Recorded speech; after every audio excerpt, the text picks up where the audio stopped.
What's up, everybody? Welcome to my channel. As you can see from the title and the thumbnail, today we're going to take a look at the all-new Traeger Flatrock. This is Traeger's first ever flat top grill. Griddle companies, watch out, because this thing is amazing. So let's go ahead and take a look at it and look at some of its features. So here it is. Again, this thing looks amazing, very futuristic. This thing is well built. You can tell it's built to last for a long time. You got the Traeger logo here on top. Again, nice, solid, heavy hood. We have a nice flat top here. We have 594 square inches of cooking capacity. This is a 33 by 18, so it's a nice size. 47,000 BTUs when it's on high. I'm gonna get you in closer. We're gonna take a look at his knobs. So as you can see, we got some nice heavy duty knobs. They're well made. You have 3 different burners. You can do different temperatures in each section. Here we have our ignite button, and then here you have the fuel gauge. It's a digital fuel gauge. I think it's based off the weight, so it'll tell you exactly how much propane you got left. You never got to worry about running out. Let's take a look at the shelves. These things are extremely large. I think they're 2 by 3 foot wide, so plenty of space for paper towels, accessories. You can prep here. Again, you got shelves on both sides. Of course, the Traeger, you have the new pop and lock system where you can customize it, buy some of their accessories to go on here. Another thing I like about it, now again, I haven't cooked on it yet, but it has a flame lock construction. So what that means is it keeps the wind away from your flame. Now I had a Blackstone before, and if you cooked on it in the wind, sometimes you would have problems with your flame, maybe going out or just maintaining your temperature. So this is supposed to have it to where you don't have to worry about the wind getting to your flame. It's closed up all the way around. Now on your Blackstone, you could look under here and see your flame, but this one is completely blocked out. Now I'm sure there are vents somewhere so that your flame can get oxygen, but again, it's supposed to be blocking the wind so that you can maintain your temperatures, and it also says that you can use less propane. So I think that's another excellent feature. Now this top here, you can tell around the sides that they get a pretty good seal on it. So you should be able to build up some pretty good heat once your top is down. When you're trying to cook some thicker foods like chicken breast or maybe a thick steak, you can close this lid and really get a good seal and build up some heat on the inside to help your food cook all the way through. So again, I haven't used it, but it does look like it's a great seal, so we're gonna test that out today. Now another thing you'll notice about this Flatrock is the grease trap is on the front.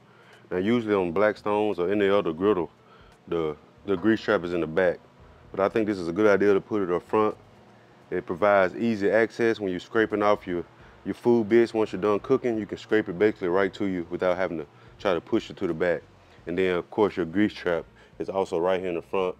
Nice oversized grease trap, easy access. Pop it out, pop it right back in.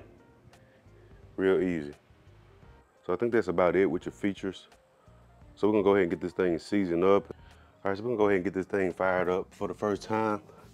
I'm gonna turn my gas on.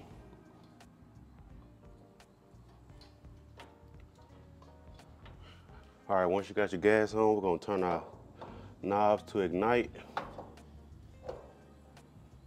We're gonna hit the ignite button here.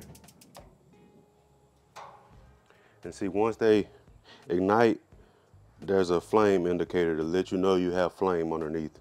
So I'm gonna go ahead and let this preheat on high for about, I don't know, probably 15 minutes or so, until it starts to smoke a little bit, and then we'll go ahead and add some oil on it and get it seasoned up. Okay, I just checked the temperature. It's about 400 degrees, so we're gonna go ahead and get some oil on here. I'm using canola oil. And we're gonna go ahead and put a couple tablespoons on here. It's a paper towel, and we're gonna go ahead and rub this in. For this first layer, well, for all the layers, you wanna do a nice thin layer and be sure to get it on the sides as well. Okay, so I've wiped up all the excess oil, got a nice thin layer. We're gonna let this continue to smoke until it stops. It'll probably take about 10 minutes, And then we're gonna repeat the process for 3 to 4 more times. All right, now this first layer done burned off. We're gonna go ahead and do another layer.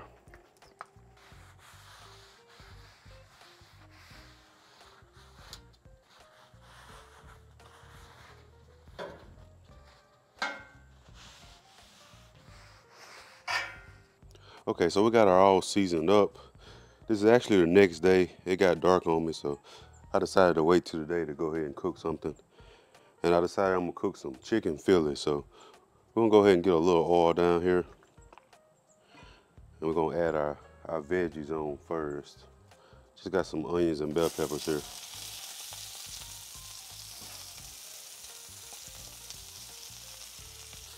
We're gonna go ahead and season this up. Just a little of my all-purpose seasoning. And we're gonna add like a half a tablespoon of butter. Because everything's better with butter, right?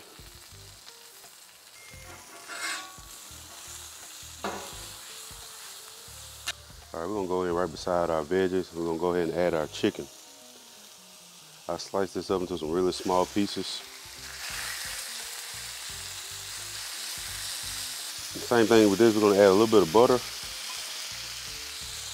some of that off the chain all-purpose seasoning. We're gonna let that cook for a few minutes, get some nice color. And then we're gonna go ahead and mix it up. All right, let's go ahead and get this chicken to flip.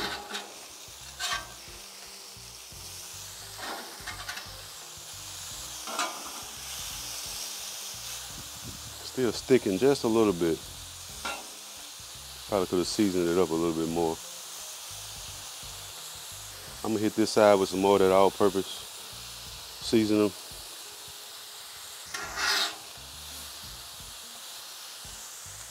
Let this go for a little bit longer, then I'm gonna go ahead and mix them together. All right, it's been going for a good little while here, so.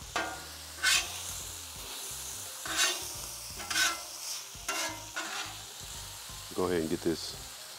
We're gonna go ahead and get it all mixed together.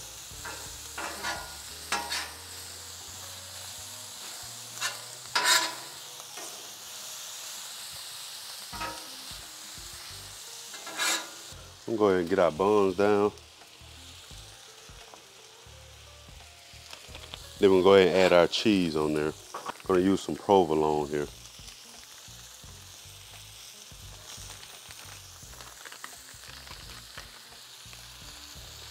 All right, we're gonna go ahead and,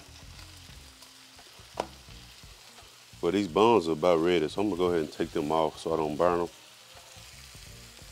And I'm gonna let this top down so that we can melt this cheese really quickly. All right, let's see what we got here. Cheese ought to be good and melted. That looks amazing. All right, I got my buns.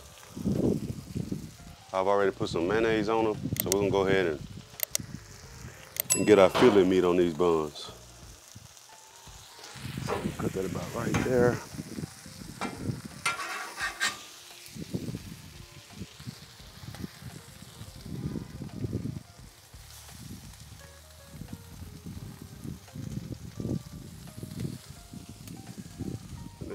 There go our first chicken fillet. It looks amazing. All right, let's go in with our second one.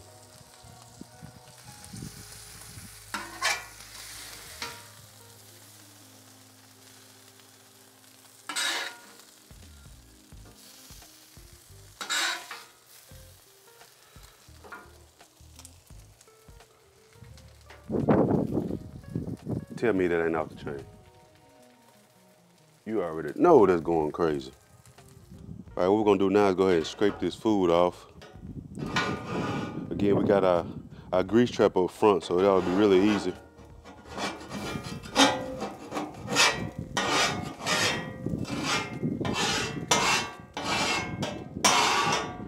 Yeah, having that grease trap up front is really nice.